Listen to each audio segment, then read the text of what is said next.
시청자 여러분 안녕하십니까? VOA 뉴스투데이 시작합니다. 마이클 커비 전 유엔 북한인권조사위원장은 북한의 남북 연락사무소 폭파는 북한 정권이 이성적으로 행동하지 않는다는 것을 보여준다고 말했습니다. 또 이를 계기로 북한의 인권 유린 문제를 다루지 않는 미국과 한국의 대북 접근법을 바꿔야 한다고 지적했습니다. 첫 소식 김영교 기자가 보도합니다. 과거 유엔 북한인권조사위원회에서 주도적인 역할을 했던 마이클 커비 전 위원장은 17일 워싱턴의 민간단체 북한인권위원회가 개최한 온라인 간담회에서 북한이 남북 공동연락사무소를 폭파한 건 북한 정권이 이성적인 기준에 따라 행동하지 않는다는 것을 보여준다고 비판했습니다. It was an act of a regime that is not accountable to rational standards and to rational conduct, and that's how they like to keep it. 커비 전 위원장은 그러면서 이번 폭파는 북한 정권이 고의적이고 쓸모없으며 신경질적으로 감행한 행위였다면서 이를 계기로 한국 정부는 북한에 대한 접근법을 바꿔야 한다고 지적했습니다. He may come to a conclusion that the old strategy has to be reconsidered because the old strategy was adopted in the hope that it would result in the end to the actions of Kim Jong-un, but it hasn't. 커비 전 위원장은 국제사회가 북한의 현실을 외면해선 안 된다고 강조했습니다. 도널드 트럼프 미국 대통령이 김정은 위원장에게 진정성 있게 다가갔지만 어떤 성과도 내지 못하면서 인권에 대한 침묵이라는 결과만 나왔다고 지적했습니다. 인권에 대한 한국의 침묵 결과도 멀쩡한 건물의 폭파와 대화를 위한 합의 파기였다는 겁니다. 커비 전 위원장은 또 탈북민 단체의 대북전단 살포 활동과 관련한 한국 정부 대응에 대해선 진실을 말하는 사람들을 처벌하는 게 최선인지 확신할 수 없다며 회의적인 입장을 밝혔습니다. I'm not sure that the best strategy is to punish those who speak the truth and try to speak the truth to power. And it's only being done in this rather old-fashioned technology because the modern technology of bringing it by radio, television, satellite imagery, and the internet is forbidden to the ordinary people of North Korea. 커비 전 위원장은 북한 주민들에게도 인권이 있으며 그들에게는 북한 주민을 지배하는 정부가 국제인권 원칙에 얼마나 어긋나게 행동하는지 알 권리도 있다고 강조했습니다. VOA 뉴스 김현교입니다. 개성 남북 공동연락사무소 폭파 등 북한의 최근 잇따른 긴장 고조 행위에 대해 북한이 영내 비상한 위협을 가하고 있으며 지속적인 경계가 필요하다고 미국 국방부 고위 당국자가 밝혔습니다. 데이비드 헬비 국방부 인도태평양 안보차관보 대행은 18일 전화 관담회에서 최근 며칠 동안 북한은 영내 비상한 위협을 가하고 있다면서 이같이 밝히고 북한은 가장 파악하기 어려운 적들 가운데 하나로 향후 어떤 일이 벌어질지 정확히 알기 어렵지만 어떤 위협과 도발에도 방심하지 않고 동맹 파트너들과 함께 계속 경계하고 있다고 밝혔습니다.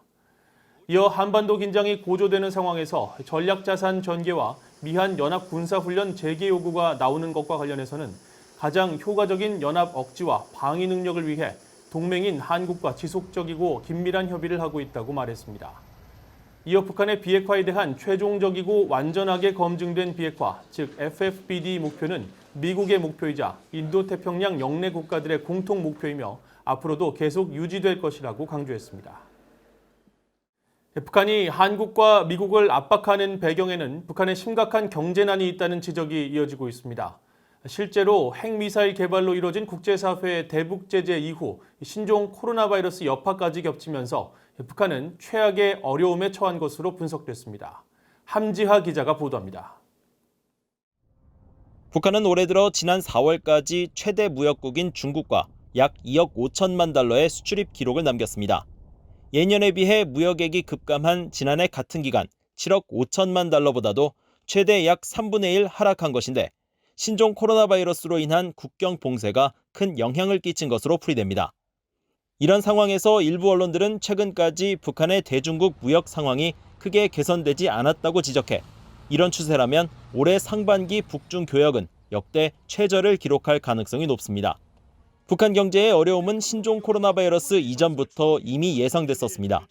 북한의 잇따른 핵과 탄도미사일 실험으로 2017년 북한의 최대 수출품이던 석탄 등 광물과 섬유, 수산물 등의 수출길이 일제히 막히면서 지난해에는 사상 최대의 대중 적자를 기록했습니다.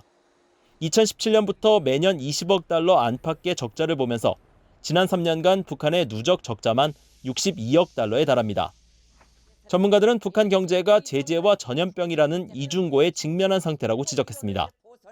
윌리엄 브라운 미 조지타운대 교수는 북한은 대북 제재로 수출이 급감했고 신종 코로나 바이러스로 수입에 타격을 입었다면서 북한은 사실상 무역이 가장 없는 나라 중 하나가 됐다고 설명했습니다.